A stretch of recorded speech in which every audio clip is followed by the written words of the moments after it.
Hi everyone, and welcome to Worth the Calories, a Great British Bake Off podcast. We are talking about the final. It's over. It is over for another year. Oh. Do you think this was a final? Did it feel like a finale to the series? Yes. Loaded question. I mean, okay, so the finals are always a bit hit and miss, aren't they? Like last year, I actually found the final depressing. Yeah, really rough. I was a bit gutted by the end of the final last year. So I wasn't gutted. I do think there was a real competition between two of the three finalists for sure. And I liked the showstopper. In fact, I liked all the challenges in the final. I thought they were good final challenges. So yes, feelings about who the three participants were aside, I think it was a good final. Okay. I think it was a final. It didn't feel like a finale. It didn't quite feel like a crescendo. And that might be because the showstopper's a great challenge. Yeah. The signature and the technical felt like challenges from other weeks. And it's really hard because we've slated them for doing something different I mean, in the final challenges. Because it's not roasting over a campfire sort of thing. And it's not burying things. But at the same time, you sort of want, something really, really interesting. It's a fine line to tread, isn't it? Yeah. Especially around the technical, it's a fine line to tread. Because as you say, we, and I presume other people, because they've not done it this season, have slated them for having ridiculous technicals that are way outside anyone's range. Yeah. And not something you would expect even of an amateur baker becoming a professional baker. Yeah. Exactly. So I guess there's a limit to what they can do with the technicals while staying safe on that side of the line. Could they have done a more complicated signature? Maybe. Eight custard slices feels like it could have been any week. Yes, I agree. I mean, I guess there's a challenge in there in that getting both the rough puff and your custard to set in the time that they've got for the signature is not a...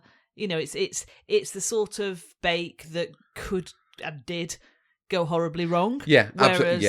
Whereas some of the other signatures they've done in the past are, it might not be as good as the others, but you can probably get by with a wing and a prayer and produce something. Yeah. Yeah, it is something that needs a meticulous touch. Yes. Which you would expect from the final. Exactly. Do we want to talk on the bakers? I mean...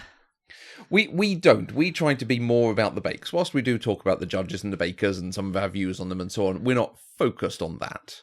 Yeah. That has been a lot of the conversation, and even a chunk of the conversation for us this season, because it has felt like there's been some odd decisions and decisions that don't quite sit right, whether they're the right decisions or not. And perhaps it is... and with judges are the particular thing we talk about, it is judging decisions. Yes. That are the problem here. Yeah. I think so. I think it's that fine line between, is this a show that's judged just on the week? And I think it is a show that's judged just on the week. Yep. And I think they've felt very true to that. Or is it a show where you judge it based on performance as a whole and potential? Yeah. And I'm not sure where I go on this, because in one sense... having it judged just on the week is very clear and it's very fair, and it allows people who have developed and shown improvement to be judged just on that improvement rather than judged based on their past mistakes. Absolutely. Which I think is important. But what it doesn't allow for, and this is what's happened this week, is it doesn't allow for someone who has very high potential, very high skill levels to have a disaster because they've pushed themselves out of their comfort zone. Yeah. And I think because we've seen that 3 times this season, and each time been sad about the person who's gone as a result, that makes you question whether just judging based on the week is fair or not. Yeah. They've gone slightly too far with the line. I was told in the week that apparently on MasterChef, and we don't watch MasterChef, so I think you've seen a bit, certainly more than I have, because I haven't really seen any, except for when it was Lloyd Grossman.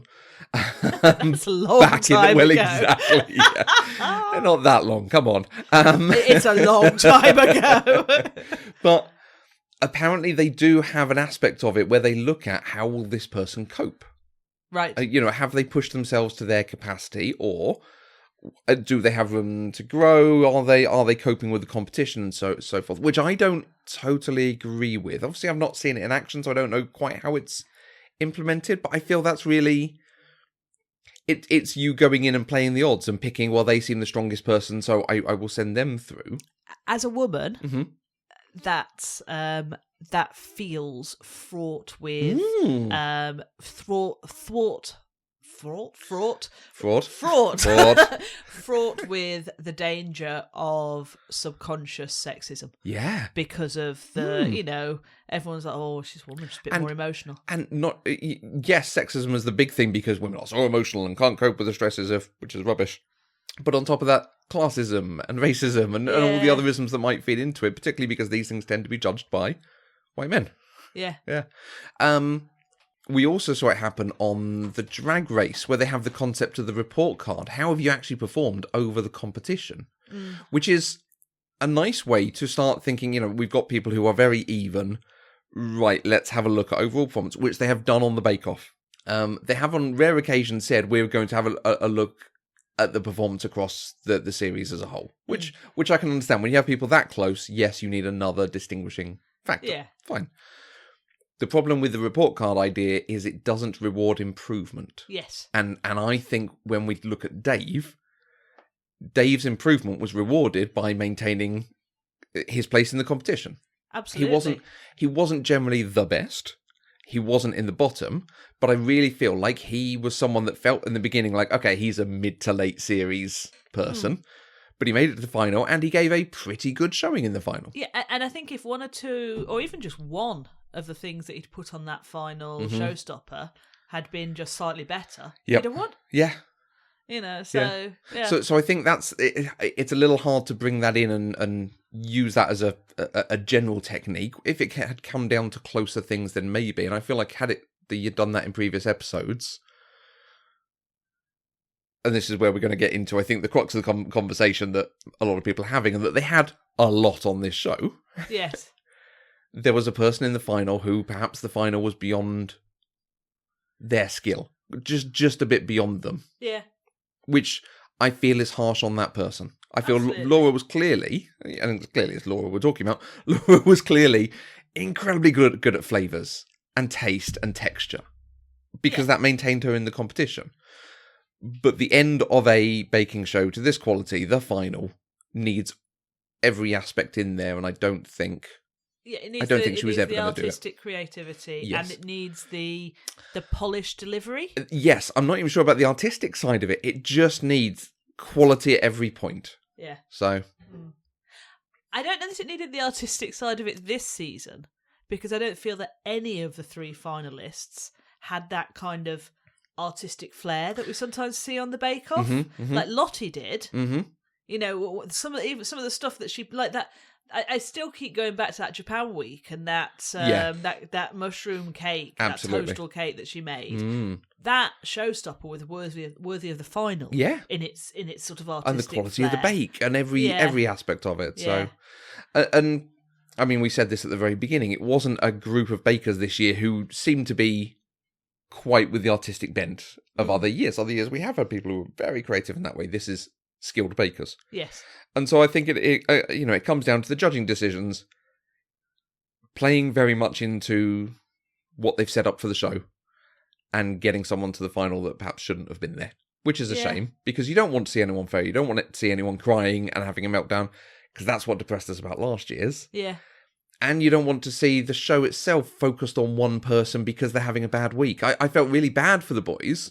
Yeah, absolutely. I say boys, for Dave and Peter, because in that judging, they sit around with a cup of tea, talk about how the week's going, it was all about Laura. And it's like, can we celebrate the guys who are doing really well and pick up the good stuff that Laura's doing rather than it being just a negative? Yeah, because I mean, I got the impression, certainly with her showstopper, that it was damn tasty. Yeah.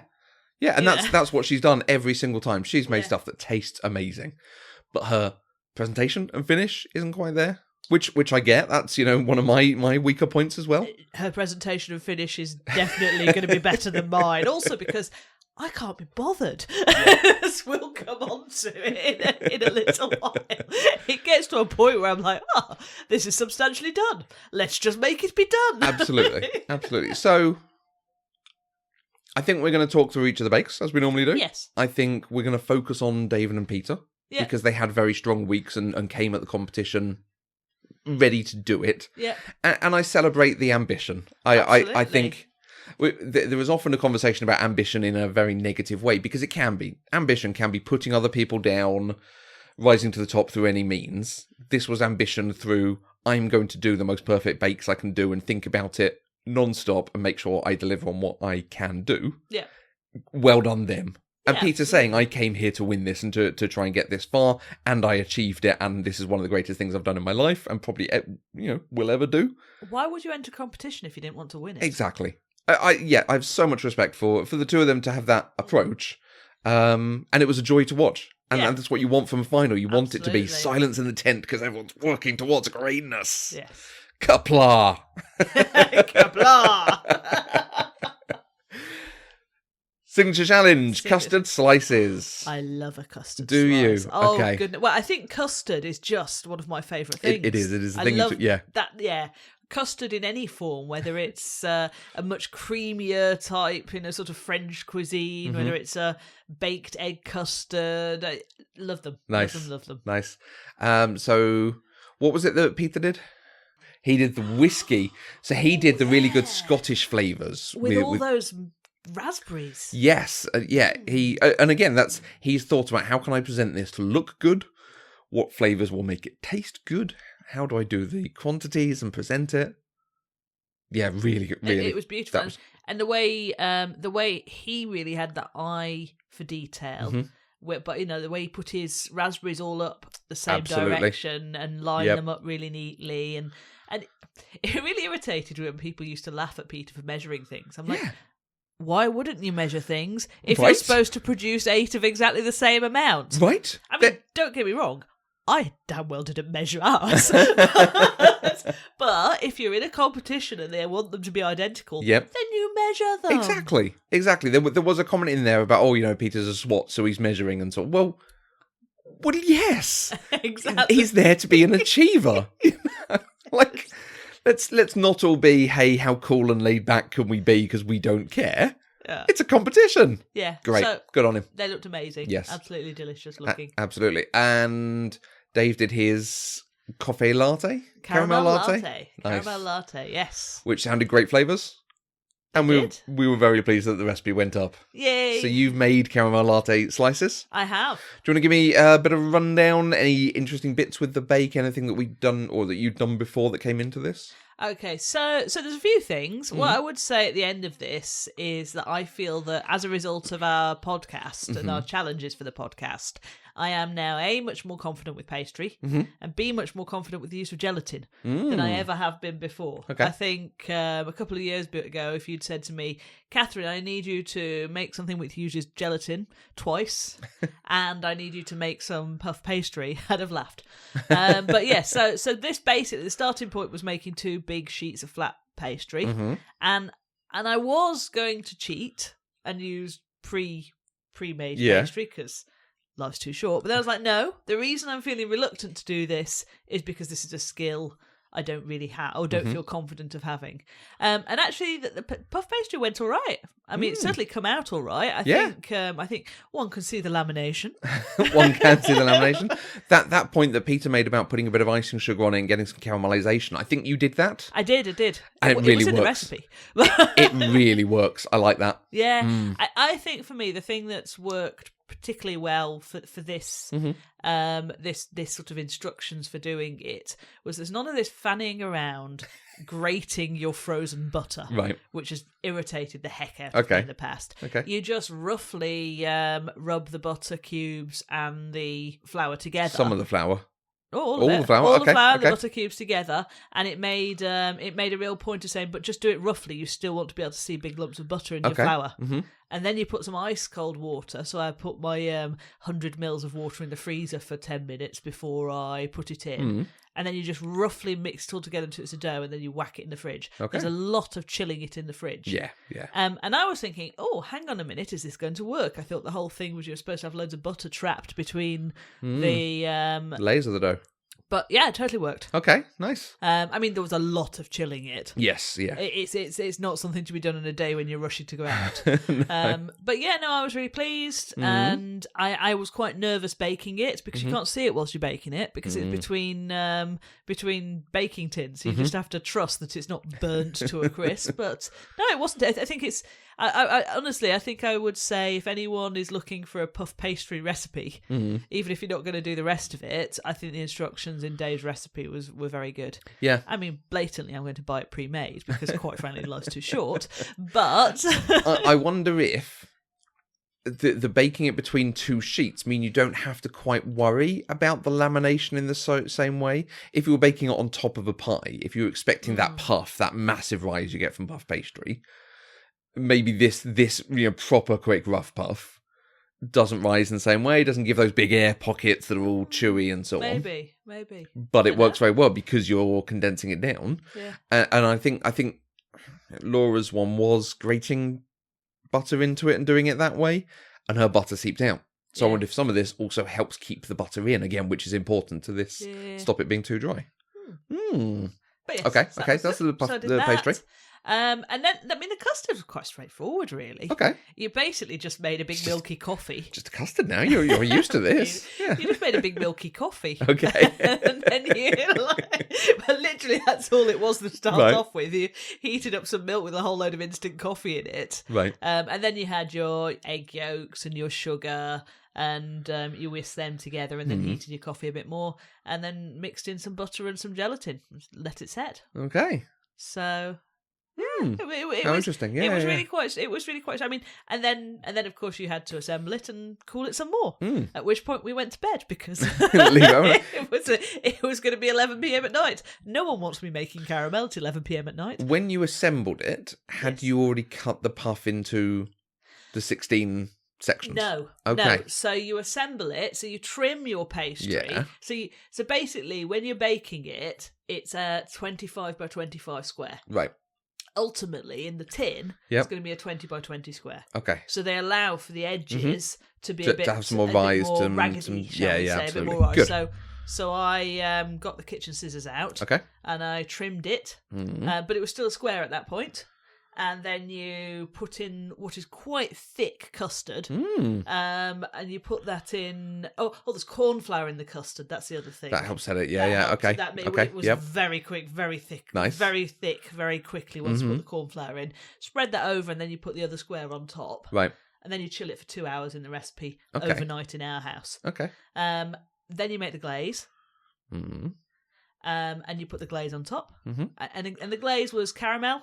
Okay. So again, pretty easy to pretty. Well, no, but but yes, but it was caramel. I mean, it was. Yeah. Well, this is the second time this season that I've done the whole let's put some sugar and water and pray in a pan. But I used the tips that I studied last time after it went completely wrong, and I did lots of water around the edge of the pan to stop it crystallizing.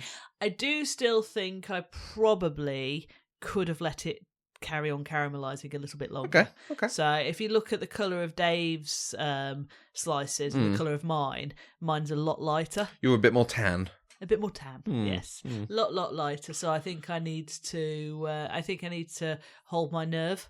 Okay. And let the caramel go a bit darker before mixing in the cream and the butter and stuff. Yeah, and I think I say easy because it's very much like the 4-hour boiled condensed milk tins. Right. Have you ever done that? Yeah. Yeah, it's that sort of caramel, but obviously they don't have time to do that. Yes. And B, I think it's a bit nicer. I think that there's just so much faff and risk to that. Yeah. And I think this was a bit thinner than that. It wasn't because I think because it's a glaze rather than a chewy caramel.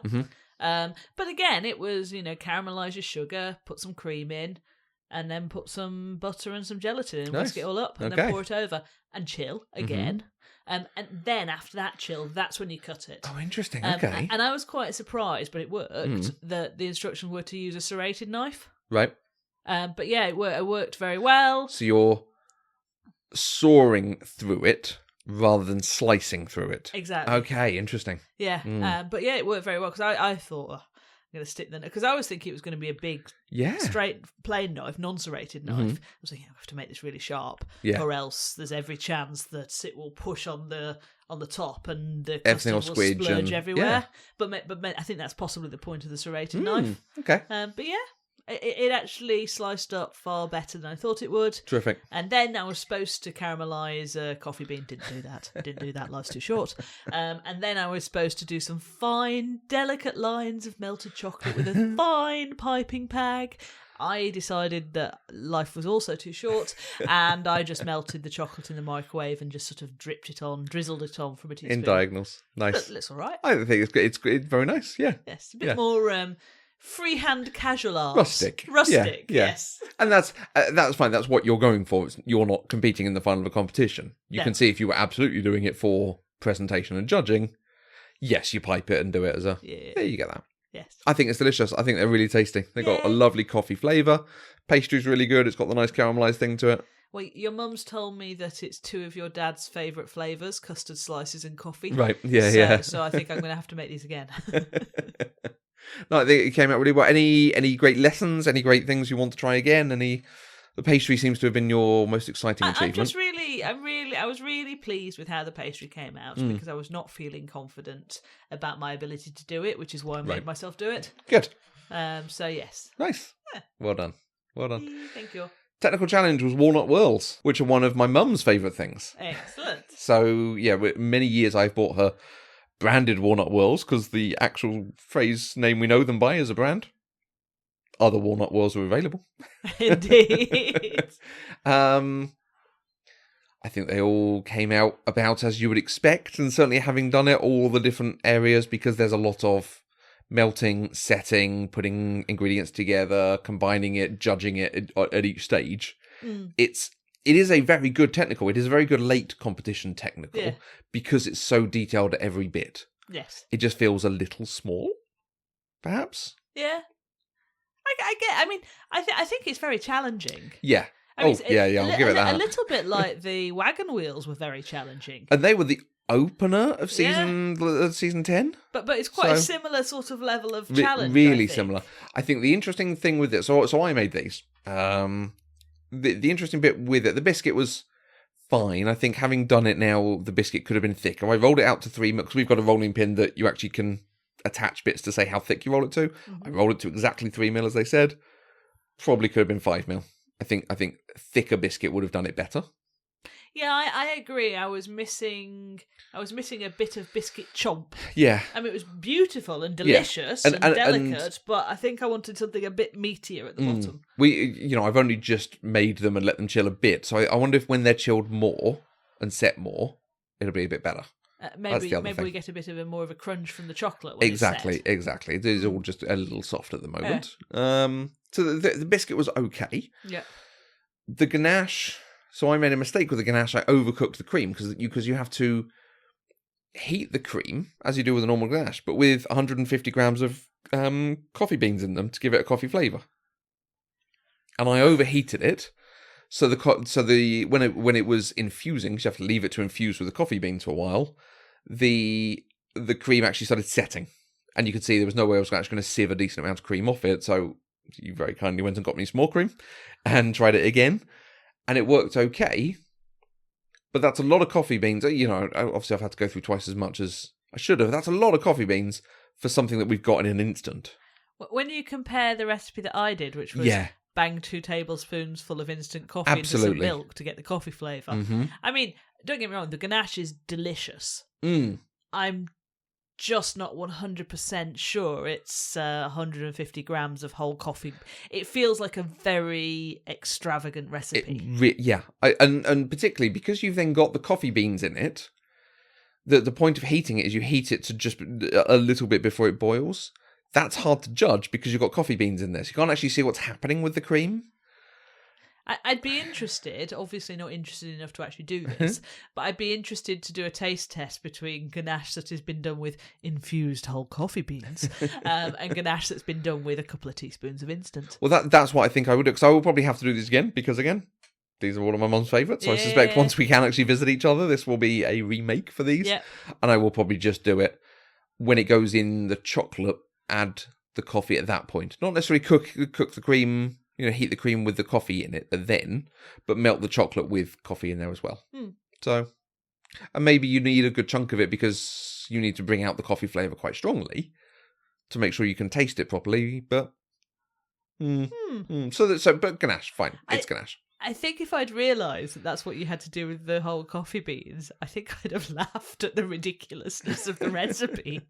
Well, I liked, and we've done this all the way through it. We like to follow it and try to do what they're telling us to do. Because then you come to the marshmallow. And this marshmallow, the one that we made for the wagon wheels was gelatin powder in water and mix it all together and set it a bit like a jelly. Absolute rubbery nightmare. Yeah, and we all, I think everyone who made it ended up letting the gelatin, the marshmallow set a little bit too much. Yeah. In this one, it's basically make a meringue and heat sugar and corn syrup, and then add that. So you're making a sort of Italian meringue, and then put some softened gelatin sheets in there. Right. A bit at a time, and let them dissolve as you're whisking them in. Fine. You can't get corn syrup in the UK. I think it's banned or illegal, or you can only use certain quantities of it or something along those lines. So I used golden syrup instead, which is supposed to be a good equivalent. Okay. I think it affects the flavour slightly because golden syrup has quite a strong flavour to it.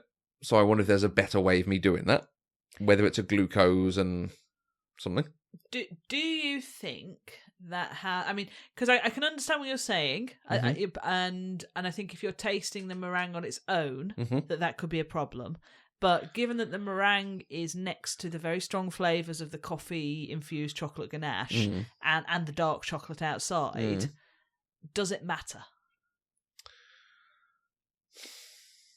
No, but I feel like the flavour is just off slightly. There is something in there. You're laughing at me. I love you so much. We're so different. I'd be like, it's fine. Because it's not quite as smooth. There's an aspect to it of, that's slightly not right. There's something about it. I think it's the strength of the sort of molasses and treacle in the golden syrup that come through. I put in. I'm deciding whether I admit to this. I made a bake-off mistake that is probably the most bake-off I have ever been, where I had to, once I'd made the marshmallow, I put it in the piping bag and put the piping bag in the fridge. And obviously it's quite thick, because you put the gelatin in. I'm not 100% convinced the gelatin is fully dissolved as much as I would want it to, but fine. Put it in the bag, and I even swung the bag round to get it to the very end, very, very... I'm sure we've seen them doing 2 at a time on professionals. Put it in the fridge, and then turn around and realise I hadn't put vanilla in it. So I sliced the piping bag open, put it all back in the stand mixer, put the vanilla in, mixed the vanilla in, got a new piping bag, moved the pipes over, and then put the marshmallow back in the new bag, and swung it around and put it back in the fridge. Bless you. Once again, I'm just thinking, we're so different. I'd have been like, vanilla doesn't taste of much anyway. It did. It drastically improved the flavour. And this is probably why I noticed the flavour so much, because I was tasting it going, this is a bit weird, it's not quite right. And why I didn't think, hey, I've not put a major ingredient in yet, but fine. When I put the major ingredient in, it did improve it. Maybe I should have doubled down and done more vanilla, but you're never sure, and it's baking once it's in. You can't take it out. It's the sort of thing where it's like if you put more liquid in, it could all just go. Absolutely. I've got a runny mess. Yeah, right. Because what did Laura do to hers? Because she had an absolute nightmare with I think she chucked in something too liquidy, and yeah, it is that thing. As soon as it loses that cohesion, like with the crystallizing and the caramel, it's gone. You have to start once again. you use it. It takes so long to get it back. To be fair, this did have. Obviously, the melted sugar, the boiled sugar of the syrup and the sugar. It had cream of tartar, which helps give it that structure. Right. And it then had gelatin in it. I was pretty confident this was going to be okay and hold together. I'm really impressed with how light and fluffy it is then. Because after all that, it sounds like it's going to be like the marshmallow that we had for the wagon wheels. It is not as chewy as I expected, yeah. It's like one of the cat's rubber ball toys. You know? But it's actually very fluffy and nice and light, yeah. Lovely. Yeah, piping was surprisingly easy. It came out with really nice definition. Tempered the chocolate, which went better than last time. I was a little bit more patient with it. I can't quite see the point of tempering chocolate, but I get it. Life's too short to temper chocolate. Yeah, I'm beginning to come to that point. And then poured the chocolate over, and it hasn't quite gone over. I think I've done, because there was so much biscuit and so much marshmallow and so much ganache, I've done 16 instead of 8. And the chocolate hasn't quite gone over them all. Yeah. And I wonder if I should have been prepared to do chocolate, scrape up the chocolate again, heat it a bit more, put more chocolate over the top, do multiple layers, and it's not quite got the definition on the outside that I want it to. I think you just needed, given that you were doing 16 instead of 8, I think you just needed a shed load more chocolate. Well, we've got more chocolate, so I melt some more and pour it over the top again? Why not? It might be worth doing at least a third of the thing and do 3 or 4 of them and see how it goes. Yeah, exactly. maybe. But you don't need to temper it, it's fine. No, I shan't judge you. Thanks, you're very kind. So yes, it's quite a technical. Yeah. You know, there's a lot of steps to it and a lot of complications. It just also a wagon wheel, a walnut whip feels a little small. So I can see what you're saying. I cannot think what they'd replace it with. And I think especially just having you described all of the stuff that you had to go through to make it, I think the complexity level warrants it being in the final. It just feels like it should have been a cake, a thing you serve. The matcha pancake cake thing is probably the most complex of the season. That's the sort of thing that feels like a final challenge. Fair enough. Maybe an opera cake or something like that. One of those things with all the layers or something like that. Because there wasn't really a theme, bouche or no, just final challenges. Yeah. Well, and so we then come to the showstopper.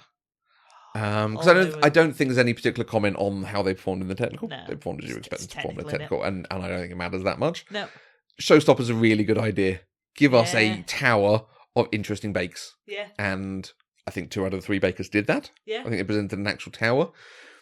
I think Peter's didn't quite have the polish of Dave's. Agree. But he baked them all really well. Yes.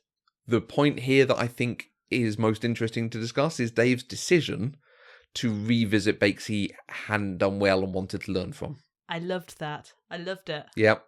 I for that very reason, for the fact that I really admire that sort of, I'm going to do everything well, thank you very much. Yeah. Ness of it. I really was rooting for him. I was a bit sad that he hadn't actually nailed them all. Yeah. But equally, when would he have had the chance to do all of the extra practice that it would need? You know, it's quite, with it being so condensed time wise. I do feel that this is where you start to see the impact of the. You know, they did great jobs. Yeah, 10 weeks and 6 weeks. But yeah, exactly. You know, but I think, you know, if it was the normal time frame, I can't believe that people who got to the final wouldn't at least have that week off work. No. And just be practicing and practicing and practicing. Absolutely. So, and I think there is a definite, there's a comment from him in one of the interviews, I think on the Bake Off website, that he hadn't decided what he was doing for the final. And I'd be interested to just have a watch through of some of those earlier final episodes. At what point had he not fully planned? And had he gone, oh, this is a good idea because I've got all the recipes, I've done them before, and I can learn from what I've done, which is a really good idea. Clever, it's a really good idea. But I can also see the decision, and part of that is because whilst he doesn't necessarily 100% pull it off, you can understand the sense of it. Yeah. It feels like Hermine's idea to say, my last recipe wasn't going well, so I'm ditching it and going with something different, which doesn't come off, so we say that's a bad decision. If it had come off, and she ditched the bad recipe and done a good recipe, we would have been saying, well done her, she, you know, made changes and dealt with it.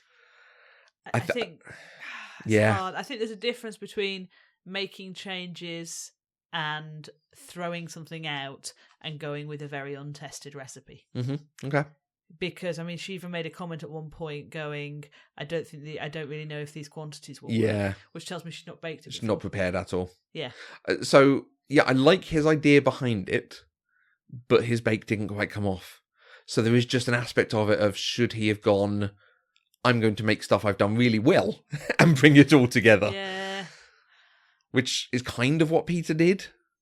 Not necessarily the actual bakes, but he knows where his strengths are. Yeah. And he built a tower based on those strengths. Yeah. And it's very smart. And the way Paul talked about it came down to how the crack on layers and the lamination on puff pastry and so on came out. It was clearly really close between the two of them. And I think the show came together well enough to say, yes, I can understand Peter winning. Yeah, absolutely. Absolutely. And it was lovely to see, because he was clearly so touched. Everyone was touched for him. I think Dave, he made a comment of, I gave him a good run for his money.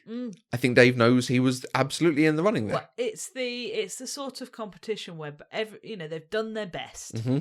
They couldn't have done better. Yes. They put up a good fight, and therefore everyone finishes feeling quite satisfied. Yeah. Which I like. Yeah, absolutely. Really nice. Yeah, good on them. And I loved the post-show montage of where they're all, like the fact that they're all visiting each other, the kids getting on.